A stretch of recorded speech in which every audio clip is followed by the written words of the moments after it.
So now that you know history of manga, so I'm going to go over a few basic manga characteristics. So first of all, manga is generally printed in black and white, and this was because manga was originally mass-produced in magazines, and so obviously it was more economically cheaper, and having black and white art, it was easier to reproduce because of the high contrast, things like that. The Japanese language was traditionally written from right to left rather than reading left to right, and it was also vertical. It was like written vertical, and so a lot of manga, most manga actually, is still written in that format. When you see translations, the translated versions that are domestically released, they will also flip right to left, even though the writing you still read, but it's actually still in that same direction where you read the left top first, and then you go the right top first, and you go all the way down. So. Thematically, manga, and this is a very important thing, so manga is extremely versatile. Like it has the way it's set up, it's capable of having a wide variety of storylines. I mean, you can have comics about like mundane daily activities, like a schoolgirl, going through her pubescent life, for example, and that can be like 3-4 volumes. And then you have epic science fiction fantasy titles that can go to maybe 30-40 volumes at a time. So manga can be really, really versatile. So manga is also highly narrative. It focuses on character and story. And the way that it's set up, it allows for a very sophisticated and detailed story and character development, which is very important, obviously, in animated films.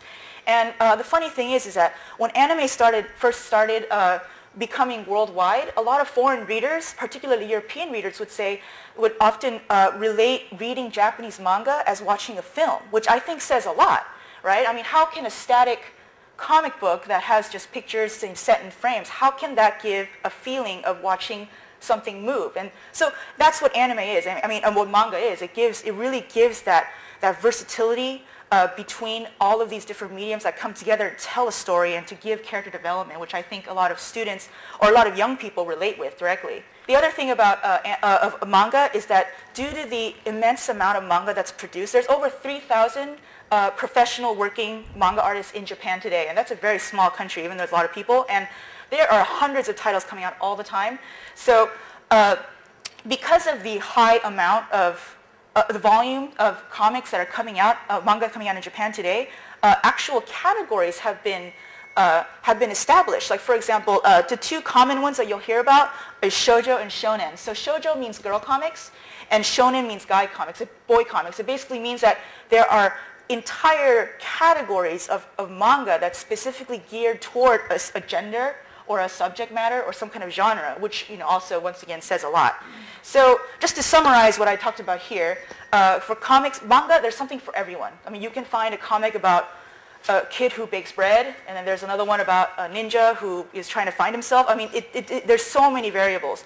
And ultimately, I think what we need to take away is that manga is a marriage. It's a harmonious marriage between art and storytelling that is very, very stimulating and appealing both to the eye and to the mind. So now that you know what manga is, what is anime? So anime is it's basically like the word manga. It's a Japanese term that specifies animation that is produced in Japan. Though nowadays you'll probably hear it loosely define a particular drawing style. Like for example, I would consider myself an anime artist because I draw in the anime style. So you'll hear that a lot. So it's a very, very loose definition, obviously.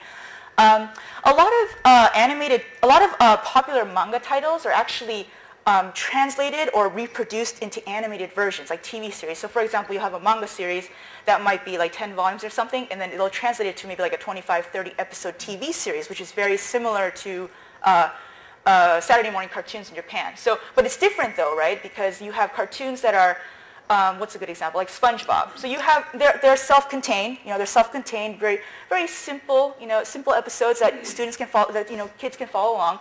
Anime tends to have a narrative. So it's one of those situations where if you miss an episode, you're going to miss storyline. So that's another key difference between typical cartoons in the US that are geared toward younger audiences and then anime. So here are a few examples. Pokemon, we all know Pokemon, right? Pokemon has been really popular in the US and worldwide for many years, and it actually started out as a video game. So you see here, it's not even in color. So it was very, very early on. After that, it became trading cards. And then after that, they produced a TV series, which was very long, as well as actually 3-4 animated feature films, which have been domestically released in US theaters over the past few years. And finally, there was a manga that paralleled that. So, and then this right here is Naruto. I'm sure you guys have probably heard of Naruto. Naruto is an ongoing comic series. It's very long. It's got like 30 volumes. That's 460 chapters at 30 pages each, so it's a really long series. And that's been recently translated into anime, which is also very long, and then there's actually also video games for Naruto as well. So basically, you'll see this kind of trend happening a lot. So when your students talk about a particular manga or anime, I would encourage that you actually go and try to find the different versions, because oftentimes the stories will be different. In manga, like there will be characters or story plots that might exist in the anime that does not exist in the manga, for example. So, you know, it's good to experiment and look around. So while your students draw to manga, as Jeannie mentioned before, there's a huge variety of storylines that your students will be interested in reading. It's not limited to just basically shoujo and shonen. There's high school dramas, there's space operas, there's fantasy stories. But it also can include hobbies, like sports. You can have volumes of manga about basketball teams pursuing the tournament. You can have things about board games, like Othello or Go. You can even have manga about cooking, and they'll actually include actual cooking recipes that the readers can try. So there's a huge range, and it's not just limited to children reading manga. Like I said, the cooking one in particular, you know, we have some housewife. Hey, there's a new sushi recipe I could try right here. So there's a lot to be said about the variety of manga.